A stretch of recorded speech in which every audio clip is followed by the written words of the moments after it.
Excellent. All right. So like to share with y'all a couple ways that you can stay connected with our chapter. As you have seen, we are on Bevy. We are the Milwaukee mug. You can find our user group by navigating to that link. You will need to create an account before you can join the group, and please make sure that the account that you use when you create that account, use an email address associated with your Adobe Experience Manager account. Once you've joined our chapter, you'll receive notifications. So anytime a new event has been published, you'll receive an email about that, or anytime we have exciting opportunities that may be sent to you in one-off newsletters. In the past, we've had Slack groups, we've had the Marketo Nation community, and as 2025, we have a Mug LinkedIn group. This is our new to-go-to place to stay connected with each other in between meetings. Right now, we have a strong group of 7 people. So if you are not yet in there and would like to join us, I would love to see you there. Feel free to scan that QR code. It should take you right there. I will have to accept the request because it is a private group, just so we can ensure our conversations stay within our group. But I'm monitoring that daily. So would love to see you all there. We also have a new Marketo user group called Foundations. The purpose of this mug is to bring together individuals who are just starting off on their Marketo journey and want to learn foundational aspects of Marketo Engage. There will be 5 sessions between now and the end of 2025 that will help you get set up as a Marketo professional. So if you'd like to join that mug, feel free to scan that QR code. I'm sure they would love to see you there.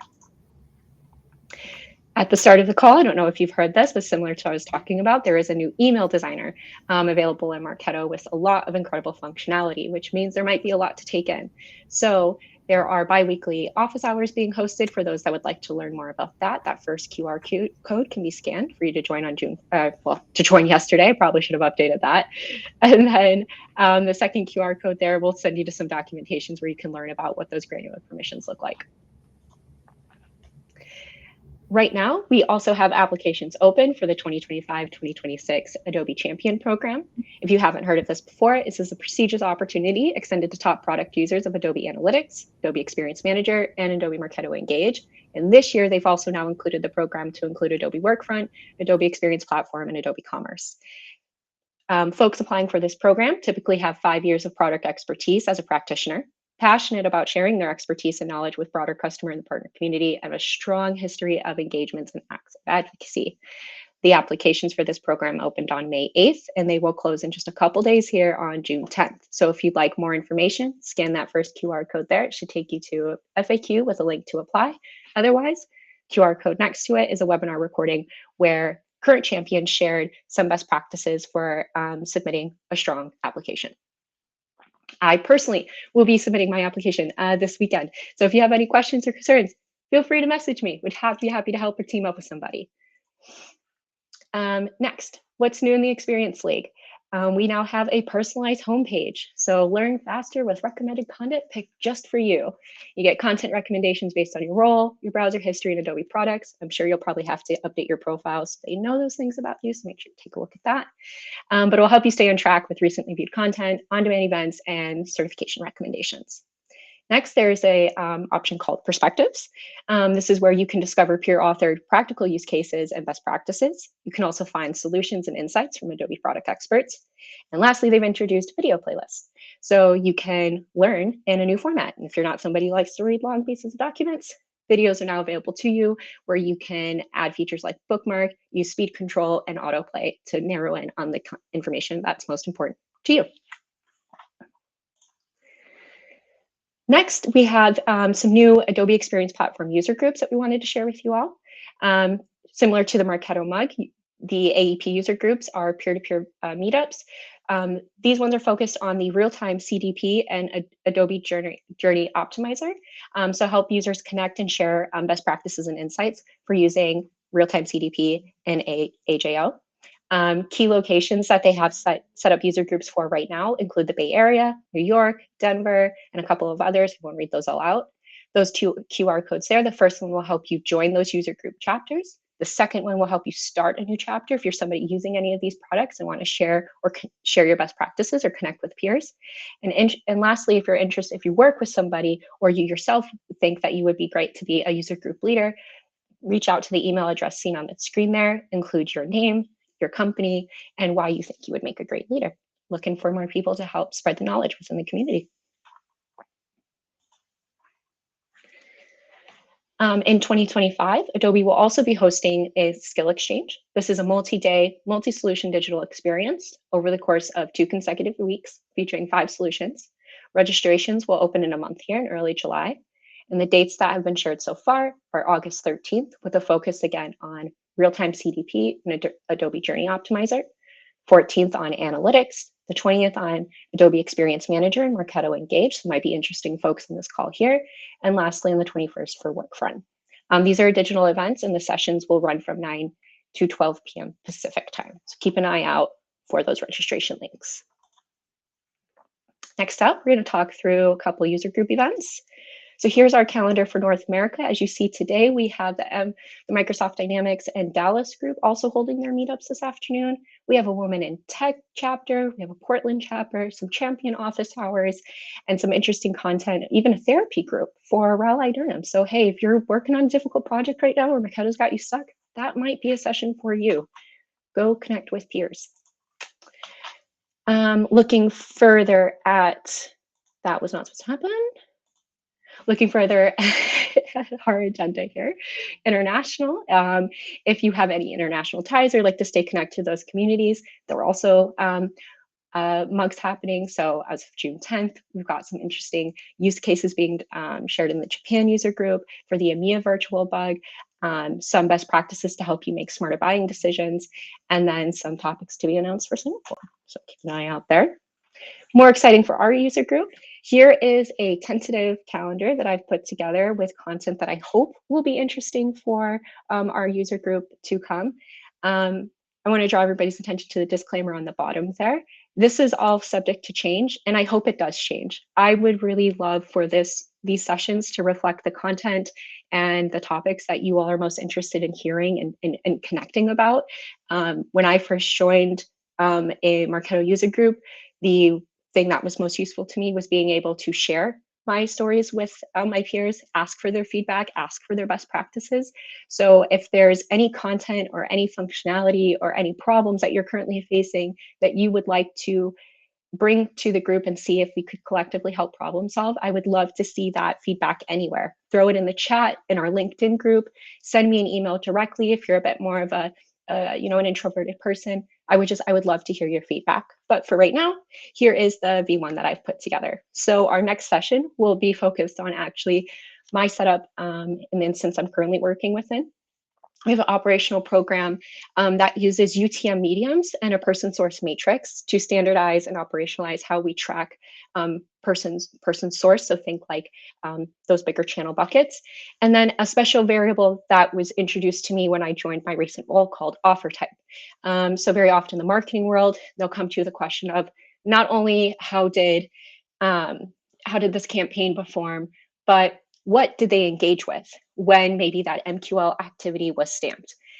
Offer type is a variable we use to help share that information with marketers. So in the next meetup, I'm looking forward to sharing with you all how we do that at the company I currently work at. And then, as you can see on screen there, some best practices for Center of Excellence, evaluating event vendors. One that I'm really looking forward to is the October session. So the spooky season share. The idea here is that we embrace the spookiness of the time of the year and share some of our biggest moopsies, so MOPS oopsies that you've had throughout your career. You never know what you don't know until maybe somebody else shares it with you. And in the past, sharing my moopsies with the community or hearing other folks' moopsies has actually helped prevent me from making some mistakes of my own. And then next to this, we'd like to make it a bit of like a costume contest. So if you like to dress up a little bit, we'll have everybody kind of vote on which costume they think looks best and you could walk away with a gift card. So yeah, that's calendar. Any thoughts that you have, any questions that you have, please feel free to throw them in the chat. Otherwise, it may be a lot of listening to me talk today. But yeah, that's tentative calendar. Please let me know your thoughts. And not only me, Adobe is also keen to hear your thoughts. These 2 QR codes here can be used to send reviews on G2 or Trust Radius. Okay, so with that, we'll get into the product updates and then finally the session content. So first product update that we have here is activity volume dashboards. This allows you to track lead known activities across campaigns to understand engagement trends and identify which marketing efforts are driving the most interactions. You can evaluate activity and change data volumes to determine if you need to reduce system strain through optimization, scale infrastructure, or upgrade to support increased growth. This is one that I'm particularly interested in looking into given today's topic. I haven't had too much of a chance to use this myself, but if any of you in the chat have used any of this, please let us know your thoughts. What do you like? What do you dislike? How has it helped? Share. Next would be trigger tokens for any activity attribute. Trigger tokens have always been, from my understanding in the community, quite a difficult concept to grasp. Folks love to hear best practices others have used for them. So I'm very much looking forward into understanding the definitions behind how some of these new trigger tokens will work, which include any activity attribute in Smart Campaigns. So if you look on that screen there, you can see a list of those couple options. Further designed to just help you personalize your action or update lead fields dynamically. So see, very powerful stuff to get into. Next product update is that we have Gen Studio for PEM integration. This allows you to unlock more advanced AI features for content generation. You can streamline content activation within campaigns and reduce rework and reformatting of content. You can seamlessly pass email content directly into Marketo Engage from PEM. So if any of you are using this tool, would like to share your experiences with it and your best practices with sending your content in Marketo, reach out to us, share with it. I haven't had a chance to use this yet. I don't know much else about this. But in the presentation slide deck, there will be some notes highlighting the key features and benefits for you to read up on. All right, here we are at the content. I'm gonna take a drink of water before I begin because that was a lot of talking. Yeah. Oh, and since we've had a couple of people join since I started the call, I just want to mention I've set this meeting up so that cameras and audio were shut off by default just to respect privacy. But if you'd like your camera to be on, or if you'd like to talk throughout, please let me know in the chat and I can enable that for you. Jay was already so kind to join us.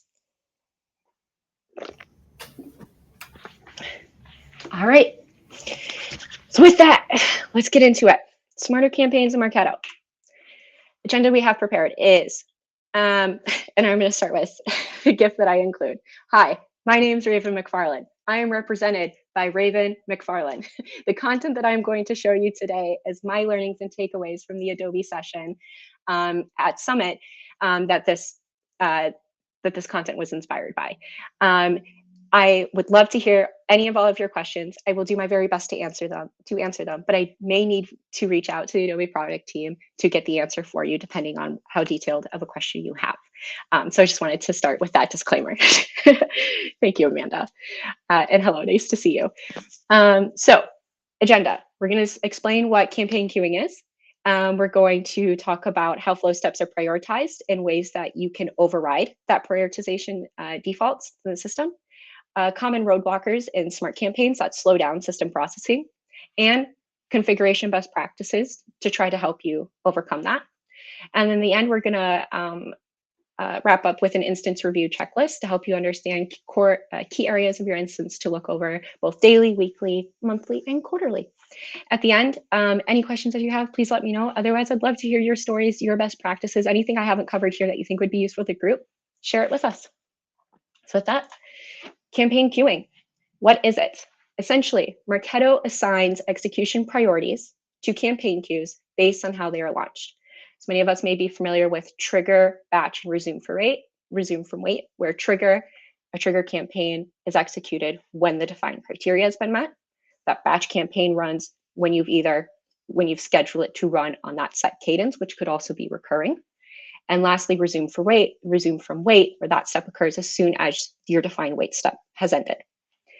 When Marketo goes to execute that wait step, priority is assigned to that. The wait steps that are assigned the highest priority will be the send email when it's done through a triggered campaign, or the send alert. If we look down into the next level, the flow steps that will be assigned a medium level priority would be requesting campaigns, creating a task, adding or removing people from lists, changing a revenue stage or a field within a program, syncing to Salesforce, or changing a status in a Salesforce campaign. And then the flow steps that are the lowest priority would be change data value flow steps, changing scores, any wait step over 5 minutes, and webhooks. And what's interesting about that wait step over 5 minutes is that it's actually a hack commonly used within the MOPS community to try to, while it's not always the best practice, a way to get more control over the timing of when your smart campaigns are executing and processing. Even though Marketo has these default priorities assigned to them, you do have the ability to override that. In order to do so, you do need to ensure that your user's role has the right permissions enabled. And it is strongly advised to use this feature very, very infrequently. Adobe recommends to not use this more than on 25 smart campaigns. And using it on more than 25 campaigns or on a large set of campaigns could adversely affect overall campaign execution. So if you're somebody that's been in Marketo for a while, you have familiarity, you've worked within different instances, this could be functionality that could provide value to you in very specific use cases. If you're newer to the Marketo instance, you're still learning all of the hundreds of ways you can accomplish the same goal. Rely on that default processing for now and leverage best practices to circumvent race conditions or to help provide you more control over your order of operations. So I've been doing a lot of talking, and I would love to hear a little bit from the team. So I'm going to throw in a little pop quiz here. I've just listed out the flow steps by their order of priority. And I want to see how much y'all remember from that. So given the flow steps seen on my screen here, create task and change data value, what campaign priority would Marketo assign this flow step by default? Please throw your answers in the chat. Options are high, medium, or low. Seeing low. What are some other thoughts? Okay. Low's winning right now.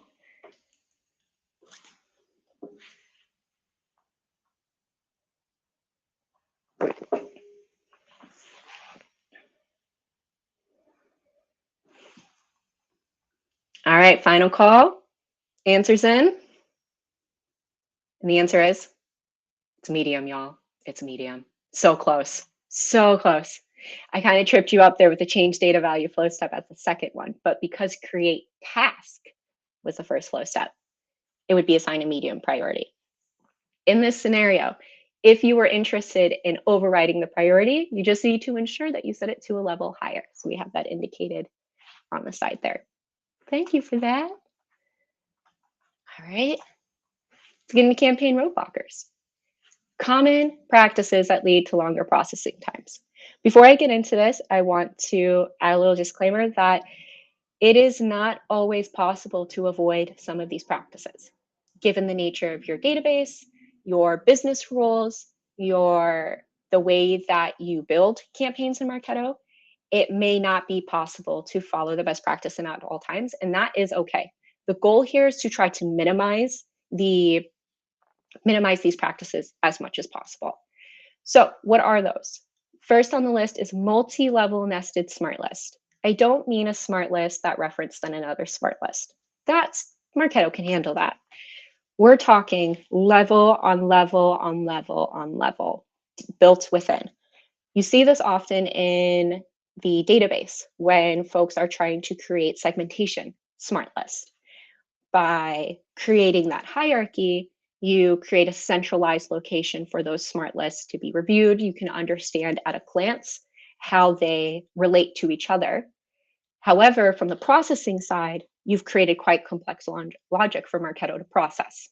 So if you do need to use multi-level nested smart lists, try to ensure that the criteria within each of those nested smart lists is as simple of a query as you can make it. The more complex of a query, the more time it's going to take Marketo to complete that, and the longer you will be sitting getting frown lines waiting for those results. Next is multi-usage of inactivity filters. The language that we see in Marketo, not was sent. not what is delivered. It can be a little jarring in your head to piece together because we would say it the opposite way around, or was not. I think y'all know what I'm talking about. When you're going to use these inactivity filters, try to keep in mind what your goal is. Who exactly are you trying to target? And is there any other activity filter you could use to still accurately narrow in on that segmentation? By using an inactivity filter, what you're telling Marketo to do is, instead of give me everybody who does, give me everybody who is not. The evaluation it takes to go through everybody who has not will take twice as long as finding people who are. So you'll see that on one of the best practice slides coming up here. Another roadblocker is using the contains operator with multiple values. Again, not something that can always be avoided. So if you do need to use the contains operator, be mindful about the values that you provided. Try to deduplicate. If you see any values that start with, that have a similar starting letters or phrase, try to deduplicate those on those further row items that you're listing it. So for example, if I had Bluebeam as one of my options, I don't need to put Beam as a next multiple value. Beam is in Bluebeam and contains. Use that approach first, see what the results get you, and add to it to refine that list. On that note, long list of values. A common practice that we'll see is that oftentimes you work with teams who are giving you information from a database that isn't connected to Marketo, but your operational programs are designed to ensure that if leads are imported, they get assigned the right data values, they're segmented properly. So you have some means to ingest that data. However, you may not have all of the data values you need for those records to be pulled into your segmentations, which you then would use for targeting. So sometimes you end up in a situation where you're saying email addresses, a long list of values. Again, sometimes can't be avoided. However, try to challenge yourself to think, is there any other attribute on these leads or on these people records that I could use to pull in this group instead? And when in doubt, ask the community. I have been amazed every time at some of the really ingenious configurations folks can come up with that are very, very simple sets of criteria, but pull in just the exact segments that you're looking for. So definitely lean into the community. Like I've mentioned before, the overly complex logic and the mix of operators. So having a smart list that says, job title is, job level is not, was not sent email, did open this email. You're asking Marketo to evaluate a lot of is against is not and contains. So it's going to take a long time for Marketo to query those results. And if you're not doing this in a batched way, you're trying to do this in an automated fashion, this could result in adverse processing within your flow because Marketo did not have enough time to complete the query before the flow was executed. So again, challenge yourself, go back and ask yourself, any other attributes, any other activity, not inactivity filters that I can use to accurately target that segment. And then lastly, that campaign flow beginning with a wait step of more of 5 minutes. That's always going to be deprioritized, the last flow step that is processed by Marketo in your smart campaigns. So if at all possible, unless you want to delay the processing of your smart campaign, do not begin your smart campaign flows with a wait step that is more than 5 minutes or a wait step period. That is going to get that campaign deprioritized. Again, unless you would like that to occur. And if you'd like that to occur, if you're trying to delay the processing, I would challenge you to think about request campaigns and executable campaigns to provide you a bit more control on that, because wait steps, right? That's very arbitrary. As soon as that time ends, and depending on where your instances, your actual Marketo instance is located. So folks like myself, I work within the US, but my Marketo instance is located in the Netherlands.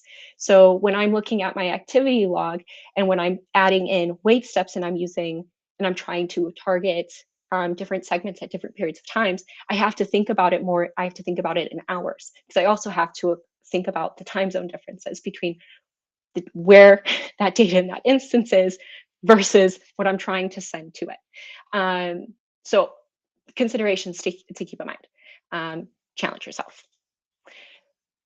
Next up, flow steps that take longer to process. All on screen there. This be a campaign flow you would design? Most likely not, but this was the easiest way to visualize them all in one view for you all. Those campaign flow steps include send email, delete person, add to Salesforce campaign, sync person to Salesforce, and call webhook.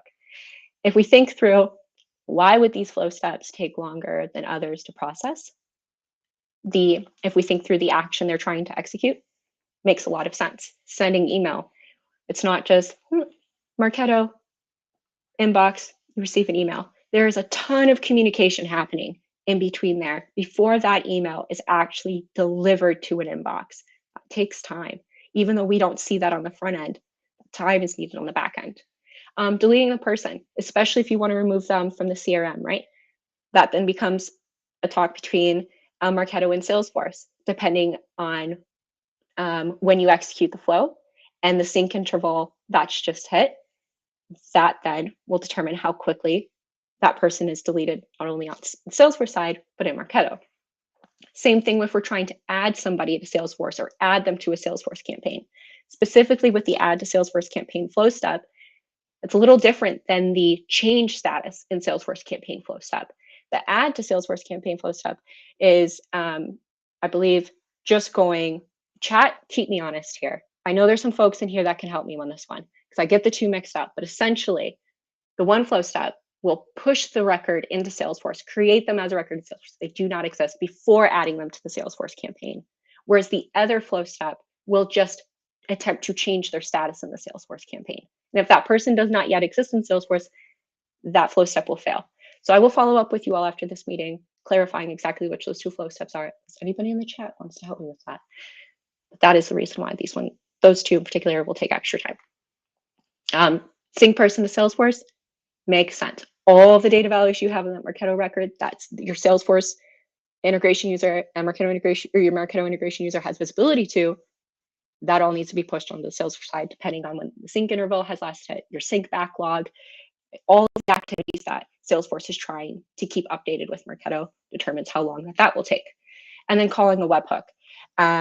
Think about your old school On24 integration, right? I need to send that registered information into On24 after that Marketo form fill has been completed. The time it'll take for that to get into On24 also depends on all the backend processing that Marketo is working on, not to mention Marketo is trying to send that payload of information in a URL over to On24 in a secret method. Just take some time. So when you're designing your campaign flows, knowing that these flow steps take more time to execute. If the campaign you're designing needs to impact a subsequent campaign, try to ensure that the campaign you're working on, that you're building, is designed as using flow steps as efficiently as possible to allow you greater control on the timing of when the next automation or action occurs, right? So think about, would be a good example of this, On24 integration, right? Form fill, we want to create that person in On24 via webhook. There's multiple ways to do this. This is just one of the few ways I'm discussing. Push that person into On24, and then we want to go and, in my world, we use that variable offer type. So we want to execute a campaign. Instead of me requesting that offer type campaign by using that executable, I tell Marketo, don't complete the next step until this one has completed processing. So try to challenge yourself to think of, how can I add more control earlier on in my processing to give me greater control in how that lead is processed by the subsequent campaigns. Smart list configuration best practices. So exciting news. All is not lost. You are not you're not subjected to the processing of Marketo. Marketo gives you tons of functionality to put the control of processing back in your hands. So how do you do that? One, order matters. So like I've mentioned throughout this call, start when you're building your smart list, start with your most specific queries, followed by your more broader ones. It's going to make it easier for Marketo to pull in that, to give you those results more quickly. Stay positive, right? Use is operators more often than is not, and use contains as limited as you can. Contains is going to be looking for any string matches, not just not just that exact phrasing like is or is not would use. It's also why that takes more time. Like I've mentioned multiple times, be wise about how you're building your flows, and specifically with random sample. Random sample does not work with nested smart list, and the random sample can take some time to execute itself. So if you're in a situation you have a very large segment that you need to communicate out to, but you don't want to, let's say, drive too much traffic to your website and like crash your site, you could use random sample to take that large segmentation, break them out into smaller static lists, and then within each of your email campaigns, say if member of list is this, then send them this email and batch that out.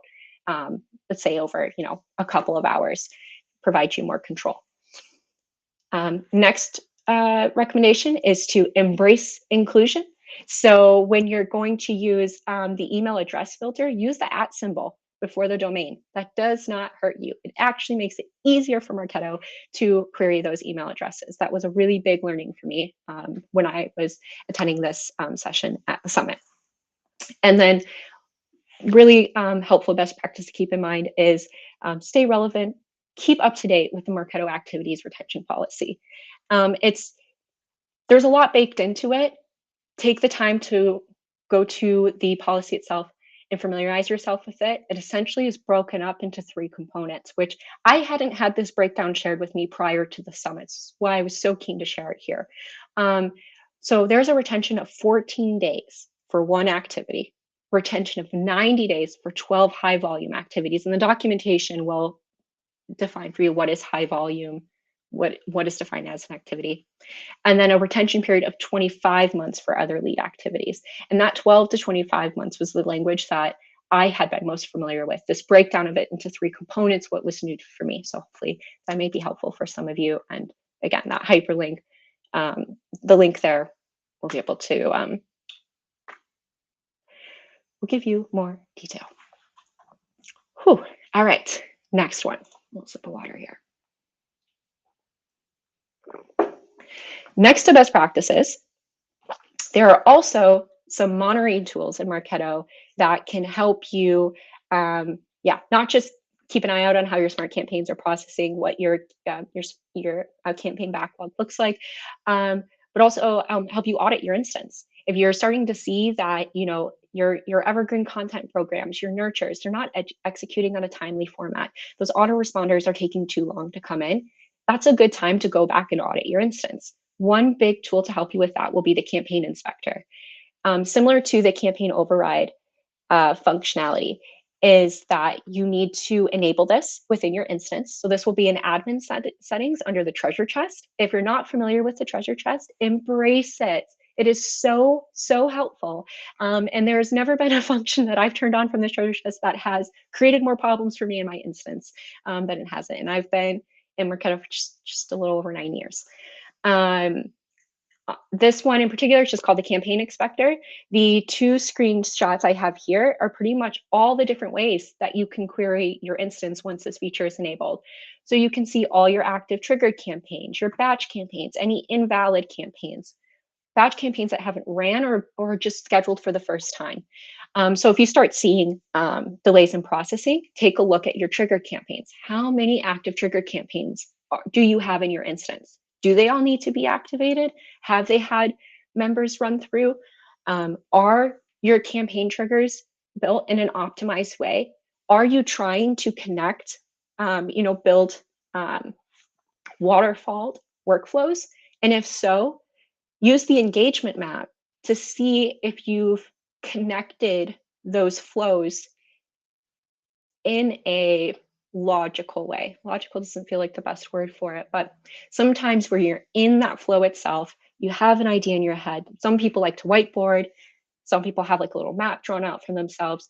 Once you get to the build, once you start playing around with the flow steps and the filters, you become a bit distant from the flow that you had envisioned in your head, and going back to that engagement map, taking a step back, looking at it again at a high level, just helps you QA your own thought process and your own flow chart. That's in here, but also you're trying to put that on the screen. So yeah, ensure that you've created a smooth flow between those workflows. And then the other feature that you have available to you is the campaign queue. This is just available to you by default. it's going to show you all the smart campaigns running in your instance at the time that you go to view it. So as you can see on my screen there, I had I was processing a trade show list import.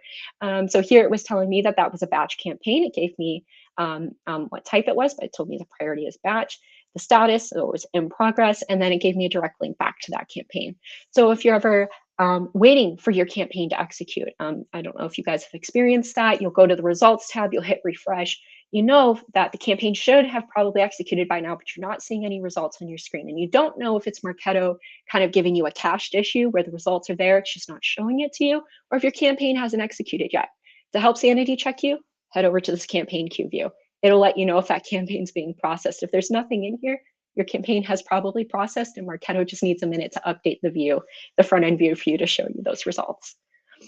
So 2 tools to help you monitor how your instance is performing. Last but not least, our instance review checklist. This is not inclusive of everything that you could ask yourself. This is what I could challenge myself to come up with. If there are any questions that you ask yourself or any items you review in your own instance that you don't see on this screen here, share them with the chat. I would love to hear from them. I'm always looking for new methods, opportunities, cadences to do my job better, to be a better Marketo admin. So I'd love to hear your feedback, but essentially here's what I had in mind and what I took away from the session. So daily, look at your campaign inspector. Are the right campaigns activated and deactivated? Do you have any invalid warnings? Take care of those first, right? Low-hanging fruit. Did you receive any campaign failure notifications? That's an opportunity to go back and make sure that what you thought you did is actually what's set up in Marketo and maybe doesn't need some refinement. Every now and again, you think you put contains, then you go back and you look and it says not contains. And you're like, crap, how did I miss it? Just QA yourself. Sync errors, right? If you have Marketo and Salesforce integrated, or you have, I'm not very well versed on the Microsoft Dynamics one, so I'm not going to speak on that one. But if you have Marketo and Salesforce integrated, do you see a backlog of sync errors? Prioritize those. That makes a difference. While that sync is still occurring, while that error is existed for that record, and activities are continuing to be collected while that record is blocked from that sync error. So you definitely want to prioritize resolving those so that all those subsequent activities your leads are engaging with can be tracked in Salesforce on that record accordingly. Share that with the sales team. Those things are important. And then sometimes your sync errors aren't actionable. I don't know about you all, but I work in an organization that sometimes doesn't have the best alignment between the sales side of the house and the marketing side, and marketing ops reports into marketing. So oftentimes I'll log in and I'll find that a bunch of new fields have been made available to Marketo user. I wasn't made aware that was going to happen. Nobody kind of sent a ping. It just, boom, we got some new fields. Take a look. Take a look at those notifications and use that as an opportunity to reconnect with the teams to be like, hey, why were these introduced? What are we going to use them for? How are they going to help drive value to the business? And it's also a great opportunity as well to level set with your colleagues and help them understand the impact of a singular action, the downstream impacts of that to their systems. Campaign queue monitoring, right? So is there a backlog in your campaign queue? If so, take a look at batch versus trigger. Do you have, if you're trying to run large, an update for a large segment, could you do it nightly? Does it need to happen during the day where teams are going to, leads are going to be engaging with your website? Marketo and Salesforce are trying to track those things. That's something that can happen later. Does it need to happen right now, or could you do it at another time to help provide the system more bandwidth to process the things that are business critical? Campaign type been utilized correctly, batch versus trigger. Challenge yourself. Again, does it need to happen right now? Can it happen at a later time? And then, do you have any campaigns running but aren't actually returning results? So very oftentimes I've built a smart campaign flow. I thought this is the coolest thing I've seen in years. I turn around a day or two later, it's got 0 results because I didn't test it correctly. It's not actually configured in a way that works for my use case. So make sure that you're going back, testing, queuing, double checking that what you thought worked still works as it does today. Weekly, launch point integrations. Do you need to update any of the access? Some launch point integrations are only valid for a year. You have to revalidate them. Do you have any warnings with those integrations? Weekly, look at your API calls. How are you pacing against your limits? Are you noticing any peaks week over week? And are you noticing any peaks, any trends from the sources in those peaks? If so, look at those integrations. Go back and ask yourself, am I sending business pertinent activities, or do I have it designed in a way that's sending a little bit more than what the business needs right now? And I can kind of scale that back in. Error notifications, prioritize those. Do your best. I mean, Google is your friend. Google and the community are your friends. I don't know how to stress that enough. And deliverability checks for your email sends. Try to keep that above a 95% or higher deliverability rate. Do you see any peaks or dips in your email send volume, any spikes in your unsubscribe rates? These are all opportunities to have conversations with your stakeholders to refine your campaigns, not just in terms of content, but timing and audience. Monthly, if it's possible, right? If your org allows for it, if your weekly bandwidth, your like monthly bandwidth allows for it, hold a governance meeting. This allows folks across the organization to understand the value that you're bringing to the business. You guys we're not just paying hundreds of $1,000s for a tool because, well, we just need this thing. No, this thing is helping us nurture, segment, prioritize lead handoff to sales. It's helping us analyze the effectiveness of our campaigns. And when you allow a format for folks to come together and hear those new developments, where you give them where you share with them the errors that you're facing or the performance from your campaigns, you give them an opportunity to help you optimize those and make those processes greater. And then quarterly, review your templates, naming conventions, and your campaigns. Templates. Are the right templates being used? Do you have your retired templates in an archive folder? Is it easy for anybody to come in and use something that's kind of outdated? Your naming conventions. Did you define and document them? Did you put them in a place that is easily accessible for all to see? And then did they get followed?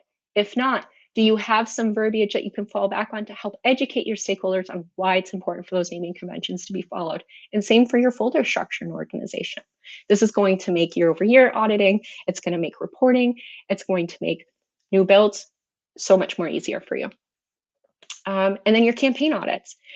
Did you receive any notifications that due to 6 months of inactivity, your smart campaigns were deactivated by Marketo automatically? Look at those. Ask yourself, is this really still driving value, or is this something that we needed for maybe a month and should have deactivated a while ago? Has the campaign priority changed? So if you're working in decentralized instance where you've trained other users to come in, get their job done, report on their results, are they kind of following the lay of the land? Did they go and kind of change a campaign priority? And was that the right move? Has that been beneficial to the instance performance? Any trigger campaigns that you can deactivate, or are there any campaigns in archive folders that aren't deactivated? That's the thing. Treasure chest, there is an option available to you that will deactivate your smart campaigns. By default, if you move them into an archive folder, meaning you didn't create a folder named archive, but you right-clicked it and said create archive, like turn it into an archive folder. Unless you enable that, those smart campaigns remain active. They may not be running any results, but Marketo will still be trying to listen for updates that affects your system performance. So, take the extra time where you can find it, deactivate those, or use a treasure chest functionality. With that, 10 minutes left. Didn't think I was going to get there. We did it. Questions? Do you have any? I shall do my best to answer them. I don't know that I can. That's it. And then also, would anybody like to join? Like, I can pause the recording here if there's no questions, and to join camera and maybe share your stories, your best practices, or network. I'm happy to do that too. So I'll pause here to see if there's any questions.